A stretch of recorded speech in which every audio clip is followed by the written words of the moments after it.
गजपति जिला Paralakhemundi bar association निर्वाचन में रामकृष्ण नायक सभापति उपसभापति भावे शिवप्रसाद पाणिग्राही एवं संपादक भावे काशीनाथ दास निर्वाचित होइछन्ति। आज अनुष्ठित बार एसोसिएशन निर्वाचन फलाफल घोषणा होइछि। मुख्य करी सभापति उपसभापति और संपादक पदवी पाई प्रतिद्वंदिता होइथिबा बेले अन्य पदवी गुड़िकरे प्रतिद्वंदिता नथिबा जोगु निर्द्वंद्वरे विजयी होई सारिछन्ति। एही निर्वाचन पाई गत किछि दिन हेला सरगरम लागि रहितला। सूचना प्रकार सभापति पदवी पाई रामकृष्ण नायक और तांको प्रतिद्वंदी हिराचंद पट्टनायकଙ୍କ ମଧ୍ୟରେ प्रतिद्वंदी होइथिला। सेतिरे रामकृष्ण 85 खंड भोट पाइथिबा बेले हिराचंद 22 खंड भोट पाइथिले। सेहीपरि उपसभापति पाई नीलमाधव अधिकारी और शिवप्रसाद पाणिग्राहीଙ୍କ ମଧ୍ୟରୁ शिवप्रसाद पाणिग्राही 55 खंड भोट पाइथिबा बेले नीलमाधव अधिकारी 53 खंड भोट पाइछन्ति। संपादक पदवी निमंते आर बाबू राव और काशीनाथ दासଙ୍କ ମଧ୍ୟରେ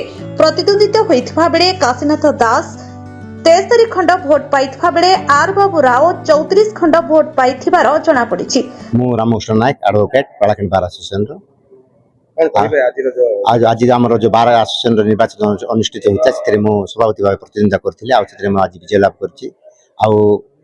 आमर जो बार सदस्य माने मत विपुल परिमाण भोट दे युक्त कराइछन्ति सेतिबे तांको मु धन्यवाद ज्ञापन करिया चाहूछि। आ पालाखंड आगामी दिन रे आम वकील मान जो मौलिक असुविधा गुड़ी अच्छी दूर करने दिगरे कार्य करेंगे और ता सहित पालाखंड केतगुड़ी असुविधा रही से दूर करने दिगरे चेष्टा करेंगे। मु काशीनाथ दास संपादक प्रार्थी रूपे प्रतिद्वंदिता करी बहु भोट्रे विजय हो आज पालाखंडी बार एसोसिएशन समस्त सभ्य को धन्यवाद ज्ञापन कर। बर्तमान आमर नुआ बार रूम तैयारी सारी उन्मोचन कर प्रथम लक्ष्य रहा से पालाखंडी बार तो कैंटीन गोटे बर्तमान बंद हो रही कैंटीन को उन्मोचन से दृष्टि आकर्षण करी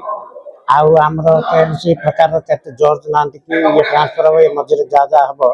ता पूरण करी आज आपण मानकर ये प्रतिश्रुति पालाखंडी एक पछुआ गाँ ये बहुत समस्या अच्छी किंतु कौन प्रकार सरकार पदक्षेप नौना विरुद्ध में आगामी दिन में आम आंदोलन जारी रखु। एडवोकेट पालाखंड बार संतक एथर मु उपसभापति नाम प्रतिद्वंदिता करी जीतली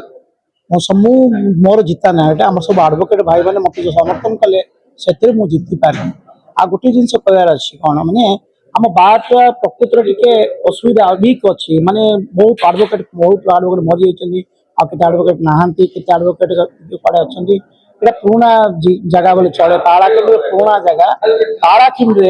बहुत इम्प्रूवमेंट दरकार सोसाइटी चाहूँगी केमती बुद्धिजीवी मैंने आगक आसतु बुद्धिजीवी मैंने आगक आसिले ही आ पालाखंड सम उन्नति हम आप देखो पालाखंड रास्ता घाट देखो रास्ता घाट अवस्था कहले न सहे एत असुविधा जो नाल जाक नाल नर्दमा बुलू कुकुर गंडे बुलूँ बाहर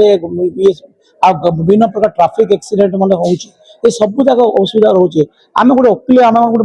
बुद्धिजीवी यदि आम मैंने समाज में किसी न लड़ा समाज में किसी करवानी आ गए मोर मेन हूँ आम चाहिए किसी करें न अलग कथा आम चाहूँ किसी पॉलिटिकल लीडर को इनवल्व कराया चाहूँगी मोर अनुमान होती कौन आम प्रेजेंट एमएलए अच्छा माननीय इंजीनियर रुपेश पाणिग्राही बाबू आमती आम एक्स एमएलए नारायण राव बाबू प्रेजेंट एमपी प्रदीप पाणिग्राही बाबू सेमती आम बर्तमान बहुत कांग्रेस दासरथी गमांग अच्छे तो आम समर्थन करमती समस्त को डाकिकी आम बारटा को इम्प्रूव करने दौचु आर्ष प्रथम टास्क हूँ बार आम बारटा ये अन्य जगह जीव से विभिन्न प्रकार टास्क रही है करंट बिल बंधा हम ये बंधा हम लोक मैंने आसवे लोक मैंने फिल करेंगे आम एडवोकेट मैंने साहय कर सहानुभूति देखा से आमको कोर्ट गोटे बार गोटे तैयारी से बारटा यही वर्ष माने आम पलि जीव से पारलाखेमुंडी गजपति जिला प्रतिनिधि कलेश चंद्र षोड़शी रिपोर्ट उत्कल मेल टीवी।